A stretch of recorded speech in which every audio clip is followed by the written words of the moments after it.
pelikula ay nagbukas sa pamilihan ng isda sa Paris kung saan ang isang buntis na tindera ay nagsilang ng sanggol na lalaki. Ang lahat ng kanyang mga naunang sanggol ay mga patay ng ipanganak, kaya ipinagpalagay niyang patay na rin ang isang ito. Kaya itinulak niya ang sanggol sa tumpok ng mga nabubulok na isda bago bumalik sa trabaho. Gayunpaman, sa sandaling naamoy ng sanggol ang hindi kanais-nais na amoy mula sa palengke, umiyak siya ng malakas. Narinig siya ng lahat ng tao sa palengke at agad nilang inakusahan ang babae na nagtangkang patayin ang kanyang sanggol. Sinubukan niyang tumakas ngunit agad siyang nahuli at pinatay. Pagkatapos, ang sanggol ay ipinadala sa ampunan ng isang babaeng nagngangalang Madame Gaylord. Lumipas ang mga taon at ngayon ang sanggol ay lumaki na sa 5 taong gulang na pinangalan ng Jean-Baptiste Grenelle. Siya ay may kakaibang talento, isang napakataas na pangamoy na nagpapahintulot sa kanya na makilala ang anumang amoy. Natutukoy ni Jean ang mga hayop, prutas, at bagay sa pamamagitan lamang ng kanilang amoy kahit na sila ay nasa malayo. Nang siya ay naging 13, ipinagbili ni Madame Gaylord si Jean sa isang tannery, gumagawa ng leather mula sa balat ng hayop. Masaya ang matandang babae na kumita siya ng malaki ngunit ang kaligayahang ito ay hindi nagtagal. Pinatay ng mag-asawang magnanakaw si Madame Gaylord sa kanyang pag-uwi. Sa kabilang banda, si Jean ay naging apprentice ng dambuhala at nakakatakot na lalaki na nagngangalang Grimmel. Mahirap ang buhay sa tannery dahil ang mga manggagawa ay kailangang magtrabaho ng 12 oras sa isang araw.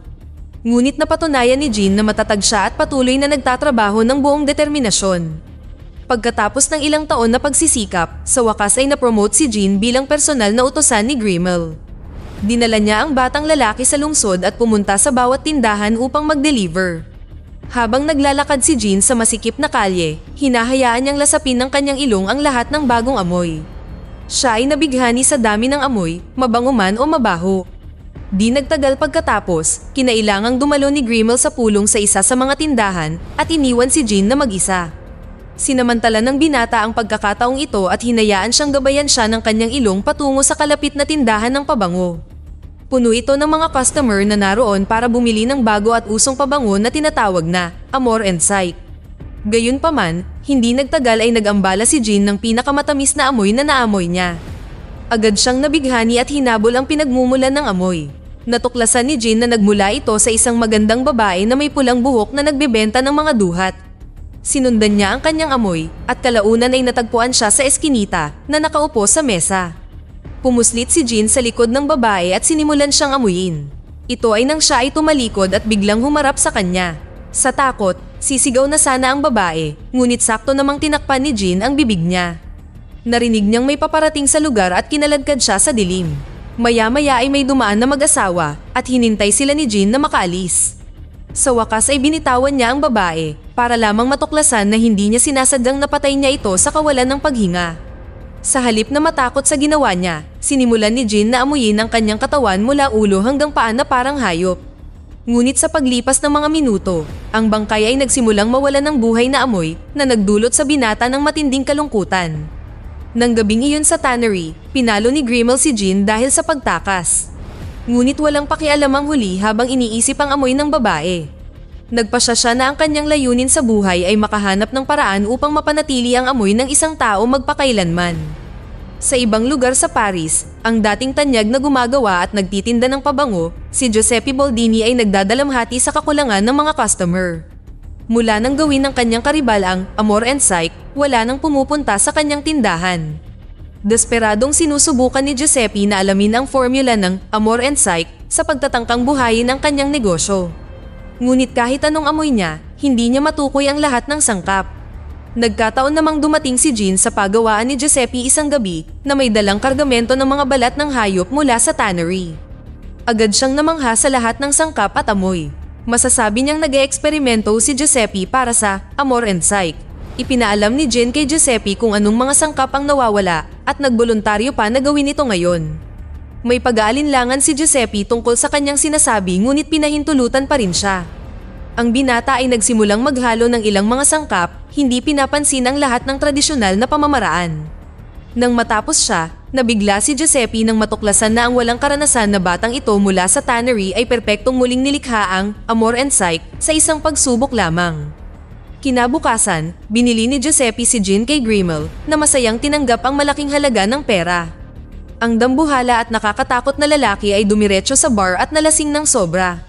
Samantala, nagsimulang magtrabaho si Jean bilang mag-aaral ni Giuseppe na natutunan ang lahat tungkol sa bagong kalakalan na ito. Lumikha siya ng iba't ibang magagandang pabango na nakatulong sa tindahan ni Giuseppe na sumikat muli. Pagkatapos ay ipinaliwanag ng batikang master kay Jean na ang bawat magandang pabango ay gawa sa 12 nota. Ngunit ang isang tunay na kaakit-akit ay may 13 katas na nangingibabaw sa lahat ng mga nota.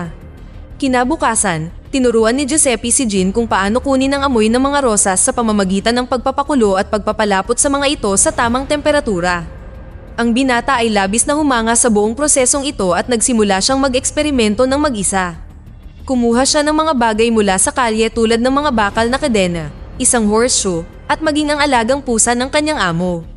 Pagkatapos ay inilagay niya ang mga ito sa loob ng aparato ng pabango, umaasa na makuha ang kanilang mga amoy. Kinaumagahan, nagising si Giuseppe sa malakas na ingay na nagmumula sa workshop. Nagmamadali siyang pumunta doon para lang matuklasan si Jean na nasisiraan. Inakusahan siya ng bata na nagsisinungaling dahil hindi makuha ang amoy ng mga bagay tulad ng mga metal. Hindi makapaniwala si Giuseppe na sinusubukan ng kanyang estudyante na makuha ang amoy ng mga bagay na hindi dapat maamoy. Nang suriin ni Giuseppe ang loob ng makina, natakot siya nang matuklasan niyang inilagay din ni Jean ang kanyang pusa. Sinigawan niya ang binata at sinabi sa kanya na hindi niya maaalis ang amoy ng isang buhay na nilalang. Ngunit ang paghahayag na ito ay ikinagulat ni Jean at bigla siyang nahimatay doon. Sa mga sumunod na araw, nagkasakit si Jean kaya't siya ay nakarate. Sinikap ni Giuseppe ang kanyang makakaya na pagalingin siya ngunit walang nangyari. Sa kanyang kama, tinanong ni Jean ang kanyang amo kung may iba pang paraan upang kunin ang amoy maliban sa distillation. Sinabi sa kanya ni Giuseppe ang tungkol sa enfleurage, isang pamamaraan na ginagamit lamang sa lungsod ng Grasse. Ang impormasyong ito ay agad na bumuhay kay Jean at sa loob ng ilang araw, siya ay naging malusog muli. Nais niya ngayong maglakbay sa Grasse at malaman ang tungkol sa bagong pamamaraan. Ang problema lang ay kakailanganin ni Jean ang tamang papeles para makakuha ng apprenticeship sa lungsod na iyon. Sa kabutihang palad, pumayag si Giuseppe na gawin ang mga papeles na ito kapalit ng 100 bagong formula ng pabango. Walang pakialam si Jean at binigkas niya ang daan-daang bagong potion mula sa kanyang memorya. Pagkatapos ay kinuha niya ang kanyang mga papeles at tumungo sa kanyang daan palabas ng Paris.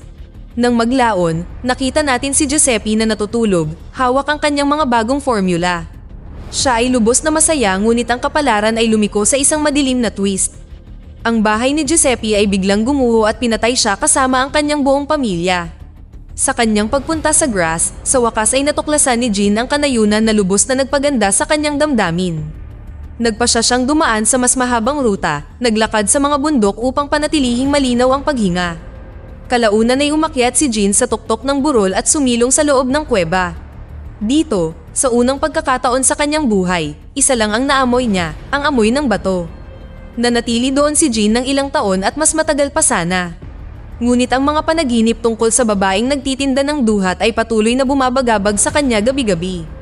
Nang sa wakas ay lumabas si Jean, hinugasan niya ang kanyang katawan sa ulan at may napagtanto na babago sa buhay niya. Walang amoy si Jean na nagparamdam sa kanya na siya ay walang halaga. Sa sandaling ito, nanumpa siya na patutunayan niya sa mundo na siya ay isang pambihirang tao. Kasunod nito, bumalik si Jean sa kalsada at patuloy na naglakad ng ilang araw. Malapit na niyang marating ang Grasse nang bigla siyang makaamoy ng nakakamangha na amoy, mas maganda pa kaysa sa babaeng nagtitinda ng duhat. Maya-maya ay may dumaan na karwahe at natuklasan niya na ang amoy ay pagmamay-ari ng isang magandang babae na nagngangalang Laura. Tuwang-tuwa, tumakbo si Jean sa Grasse at sinundan ang naamoy ng kanyang ilong hanggang sa makarating siya sa isang mansyon. Pumuslit siya sa loob ng hardin at pinagmasdan si Laura mula sa malayo, desperadong sinusubukang makalapit sa abot ng kanyang makakaya. Gayunpaman, ang kanyang romantikong sandali ay naputol nang pabalikin siya ng ama, si Antoine Riquis, sa loob. Kinabukasan, nagsimulang magtrabaho si Jean sa tindahan ng pabango kung saan natutunan niya ang sining ng enfleurage. Siya ay nasa ilalim ng pangangasiwa ni Madame Arnolfi at ng kanyang kasintahan, si Dominique Drouot. Ang proseso ay binubuo ng pagdiin sa mga bulaklak sa taba ng hayop at pagpapakulo sa mga ito sa isang malaking lalagyan upang kunin ang kanilang pabango. Isang gabi, nagpasya si Jean na kumuha ng bayarang babae. Ngunit sa halip na makipag-intimate, hinampas niya ang ulo nito gamit ang kahoy. Nang siya ay patay na, Pinutol niya ang buhok nito, tinakpan ng kanyang buong katawan ng taba ng hayop, at pagkatapos ay binalot ito ng isang piraso ng tela. Pagkalipas ng ilang oras, tinanggal ni Jin ang taba at inilagay ito sa komplikadong proseso at sa wakas ay na-extract ang amoy ng tao. Natutuwa sa kanyang sarili, inilagay ni Jin ang pabango na ito sa unang bote mula sa 13 na nagpaplanong hanapin ang lahat ng tamang mga nota para sa perpektong pabango. Sa pagdaan ng mga buwan, nagsimulang pumili si Jin ng mga babae, kadalasan ay mga bata at magaganda, nakahanga-hanga rin ng amoy. Pinapatay niya ang mga ito at inuulit ang kanyang proseso upang kunin ang kanilang mga katas. Isa-isa, nagawa niyang tapusin ang 12 kakaibang pabango sa kanyang koleksyon. Hinalo ni Jin ang lahat ng mga potion na ito at lumikha ng isang malakas na timpla. Ito ay napakalakas na nang hindi sinasadyang maamoy ito ni Druot, siya ay nagbago mula sa isang agresibo tungo sa napakamasunurin na tao. Nasasabik si Jin sa kanyang pag-unlad ngunit kailangan pa rin niya ang 13 nota. Pinili niya ang perpektong biktima para dito, ang maganda at mayuming babae na si Laura. Gayunpaman, alam din ng kanyang ama na si Antoine Riquis na may kababalaghang nangyayari sa Grass. Ayaw niya na ang kanyang anak na babae ang susunod na biktima ng misteryosong serial killer.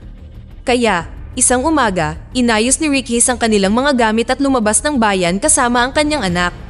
Umaasa siyang malilinlang niya ang killer sa pamamagitan ng pagpapadala ng walang laman na karwahe sa kabilang direksyon. Samantala, siya at si Laura ay naglakbay sakay ng kabayo patungo sa isang liblib na monasteryo. Sa kasamaang palad para sa kanya, agad na napansin ng ilong ni Jin na humihina ang amoy ni Laura. Inayos din niya ang kanyang mga gamit at sinimulang sundan ang kanyang amoy upang mahanap ang eksaktong kinaroroonan ng mga ito. Bumalik sa Grass, aksidenteng nabunot ng asong kalye ang piraso ng buhok mula sa tirahan ni Jin. Napansin ito ni Druot na patuloy na naghukay at hindi nagtagal ay natagpuan ang lahat ng mga damit at buhok ng mga patay na babae. Maya-maya, dumating sina Riquis at Laura sa malayong bahay pahingahan at inupahan ang lahat ng kwarto. Pumili si Riquis ng silid na walang bintana at ikinulong ang kanyang anak para sa gabi. Ngunit hindi nito napigilan si Jin na matunton ng kanyang amoy at kalaunan ay pumasok siya sa silid ng mga tagapaglingkod. Pagkatapos ay ninakaw niya ang susi mula doon at sa wakas ay naabot si Laura. Kinaumagahan, sinuri ni Riquis ang kanyang anak at nagulantang nang malaman na patay na ito. Samantala, si Jin ay nasa malapit na kagubatan kung saan mabilis niyang natapos ang pagkuha ng katas ni Laura. Idinagdag niya ito sa iba pang 12 upang sa wakas ay lumikha ng kanyang pinakamagaling at kaakit-akit na pabango. Pagkatapos, si Jin na nasa sabik ay nagpatuloy sa pagsinghot ngunit siya ay biglang napalibutan ng mga pulis. Natagpuan nila ang lahat ng katibayan upang hulihin siya para sa pagpatay sa ilang kababaihan. Agad na inaresto si Jin, ngunit nagawa niyang itago ang pabango sa kanyang bulsa. Makalipas ang ilang linggo, iniharap si Jin sa pampublikong seremonya sa harap ng mga mamamayan ng Grass. Isang council lord at isang grupo ng mga gwardya ang dumating upang kaladkarin siya palabas ng kanyang selda. Ngunit habang papalapit sila, binuksan niya ang bote ng pabango na may malisyosong plano sa isip. Ang eksena ay biglang lumipat sa ilang sandali at nakita natin si Jin na dumating sa pampublikong seremonya na nakasuot ng mamahaling damit. Naglagay din siya ng ilang patak ng kanyang nakakaakit na pabango sa kanyang leeg. Nang maamoy siya ng mga tao sa malapit, napaluhod sila na namangha sa presensya niya. Naglakad si Jin papunta sa entablado kung saan siya ay dapat nahahagupitin sa publiko. Ngunit ang kanyang bango ay nakakalasing kaya agad siyang idineklara ng berdugo na inosente.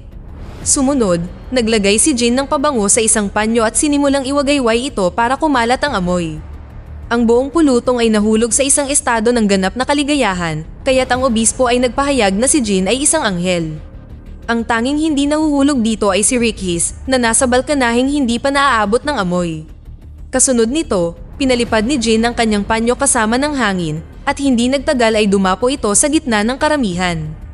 Naging sanhi ito ng pagkawala ng isip ng lahat at ang lahat ng mga tao ay nagsimulang magsagawa ng isang malaking kahalayan.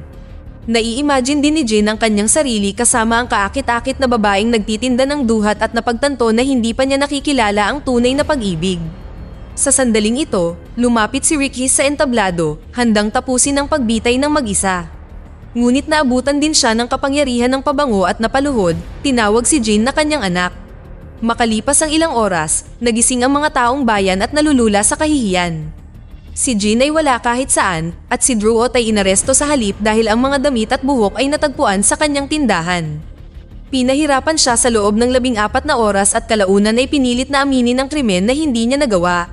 Samantala, bumalik si Jean sa mabaho at pangit na pamilihan ng isda ng Paris kung saan siya ipinanganak. Siya ay sinakop ng kalungkutan at alam na ang kanyang buong buhay ay walang pag-ibig. Huminto si Jean sa gitna ng kalsada at ibinuhos sa ulo niya ang buong bote ng pabango. Ang pabango ay napakalakas kaya naging dahilan para sumugod ang mga taga roon sa kanya. Sila ay nagkumpulan sa ibabaw ng kanyang katawan at nilamon siya, nabaliw sa lakas ng pabango. Kinaumagahan, ang tanging natira kay Jean ay ang kanyang damit at isang patak ng pabango. Dito na nagtatapos ang ating kwento. Sana ay nagustuhan nyo. Mag-subscribe na kung hindi ka pa nakasubscribe, pindutin na rin ang notification bell at like button upang matulungan ang channel at mag-iwan na rin ng komento. Maraming salamat sa panonood.